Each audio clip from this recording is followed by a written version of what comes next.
मग किरण कस काय मूर्ती? ए सोन्या ऐक ना, काय रे? या वेळेस आहे ना मातीची मूर्ती घे ना. काय गरज आहे मातीच्या मूर्तीची? अरे मागच्या वर्षी ना 4 जण लागले ते मातीची मूर्ती उचलायला, आणि ही मूर्ती मी एकटा उचलू शकतोय माहिती का तुला? अरे एकदम हलकी, टेन्शन नाही रे. ए गप, का तुला दाखवतो. अरे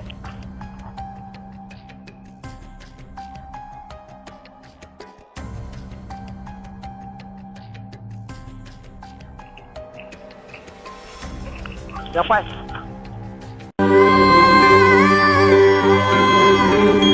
देव चोरला माझा. सरक.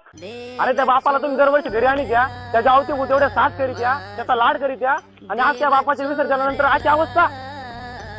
अरे तुम्ही त्याच्यावर तुमचं टेन्शन आणि अपेक्षेचा भार टाकीता ना, मग त्याची मातीची मूर्ती तुम्हाला घ्यायला काय जात एवढं. आणि हा 11 दिवसांसाठी फक्त कौतुक म्हणून बापाचं गणेश साजरा करू नका. तुम्हाला एक विनंती आहे, प्रत्येकाने जबाबदारी घेऊन बापाच्या विसर्जनाच्या दिवशी विसर्जन झालं पाहिजे याची काळजी घ्या, आणि जमलं तर पुढच्या वर्षी मातीची मूर्ती नक्की घ्या. देव चोरला माझा, देव चोरला.